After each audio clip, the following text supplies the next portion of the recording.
allow me to talk about something that most people never question. That is ownership. Not the idea of owning something, but how you actually own it.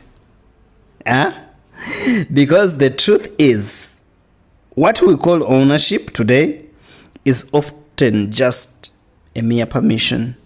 Think about it. When you own land, where is the ownership? Is it in paperwork? Being stored in a government office? Dependent on systems that you don't control? If that system fails or gets corrupted or gets disrupted, your ownership can be questioned. That's traditional ownership. And for years, we accepted it because there was no any other alternative. Yes. But now tokenization is introducing a different model. Let me break this down in a very, very simple way. Traditional ownership is paper-based or centralized digital records. Traditional ownership is controlled by institutions, banks, by governments, by registries. It is slow to transfer ownership from one person to another or to interchange it. And it is also expensive due to so many intermediaries and limited by borders. Now we compare that to tokenized ownership, being stored on a blockchain, a public blockchain, being transparent and verifiable from wherever you are, being transferable instantly, being fractional, you can own 1%, being with global access. But then here is the key difference that most people miss out. The traditional ownership is institutional trusted. Tokenized ownership is system trusted. The shift is massive. This shift is so massive because instead of trusting a person or a bank or a registry, you are trusting code. You are trusting a code. And code, when done right, it doesn't wake up one day and change the rules. This matters more than what people realize. Let me make this practical. Imagine that you want to invest in real estate. In traditional ownership, you need a large capital. You need to go through lawyers. You need to deal with paperwork. It takes time and sometimes months. Big real estates, it can even take a year or two. Now imagine the same property is tokenized.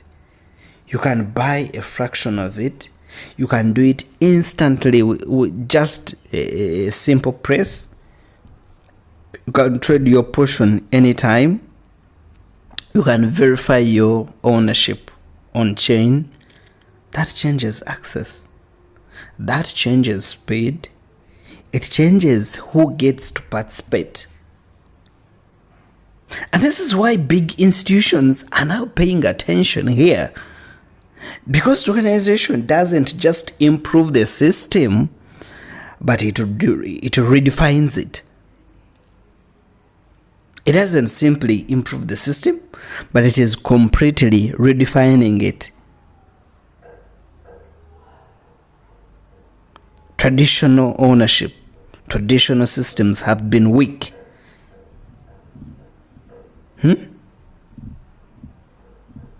They've been weak. Well, banks have been working, legal systems have been working, but they've got their own limitations.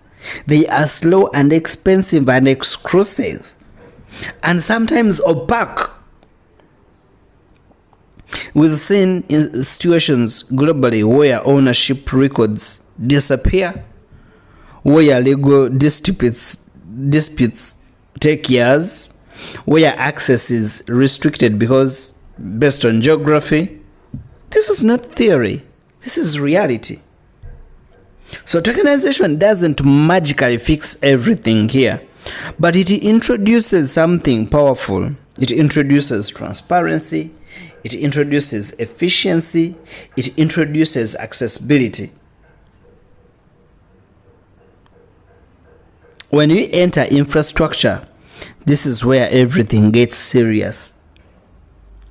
Now here, this is where most beginners stop. They understand tokens, but they don't understand infrastructure. Because tokenization is not all about creating tokens, but it's about building systems that connect. Real-world assets, connecting to legal frameworks, connecting to blockchain networks, connecting to financial markets. Real-world assets must connect to legal frameworks. They must also connect to blockchain networks. They must also connect to financial markets. And this is where projects like Tropion's Unity starts to become interesting. Not because of hype, but because of positioning. Because Tropion's Unity thought beyond just being a token. What I've been observing about Tropion's Unity is the shift towards utility and integration with Solana blockchain. It is positioning itself in an environment that prioritizes speed, low transaction costs, scalability. But more importantly, Tropion's Unity is part of a broader conversation. How do we connect real-world value to blockchain systems? Because without that connection,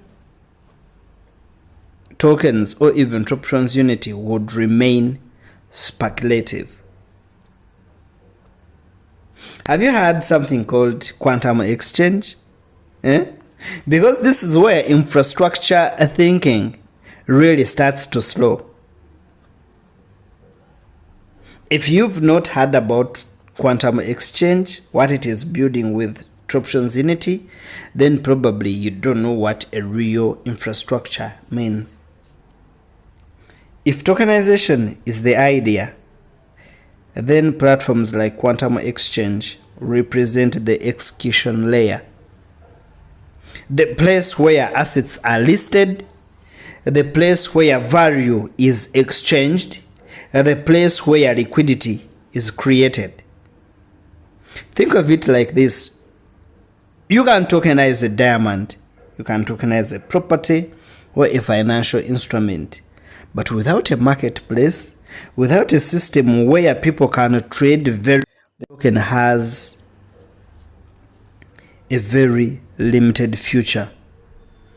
The token has a very limited use. So quantum exchange fits into that gap. It represents the gap between tokenized assets and real economic activity. This is where things start connecting. Because tokenization, it creates digital representations. Infrastructure platforms, they enable interaction. Ecosystems like Solana provide scalability. Now, that's not just a token. That is a system. Now, let me be honest with you. Tokenization is powerful. Tokenization is very, very powerful. But it does not completely replace legal systems, at least not yet. So if you tokenize real estate today, you still need legal backing. If you need recognition in the physical world, you'd still need legal backing. So what we are seeing right now is not replacement, but it is just integration. The strongest models are hybrid. Legal ownership being recognized by governments, tokenized representations on blockchains being recognized by governments. That's where we want. And that's the bridge that tokenization has to cross. And that is where the real opportunity is. The traditional systems are built around control, and tokenized systems are built around access.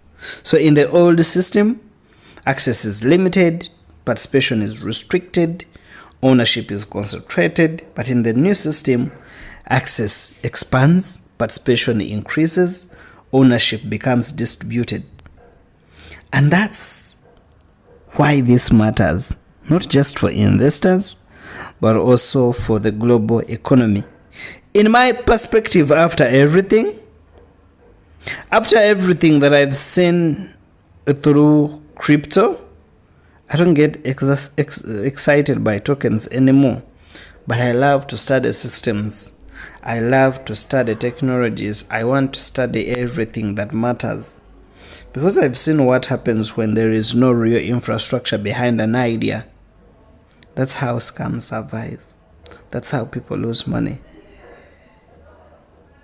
But when I look at things like Troption's Unity, quantum exchange, institutional interest in tokenization, I start asking a very, very different question. That is this building towards something real? But at the end of the day, tokenization and traditional ownership is not a battle, but it is just a transition. The old system is not disappearing overnight. The new system is not perfect yet, but somewhere in between, a new financial reality is forming. And the people who will benefit the most are not the ones chasing hype, but the ones that understand what they own, how they own it, and what system supports that ownership. Because at the end of the day, ownership is not about having something. It's about proving it, transferring it, and trusting the system behind it. And that system is evolving in front of us all. My name is Daniel Leinhardt, and you are listening to the Crypto Investor Podcast.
check.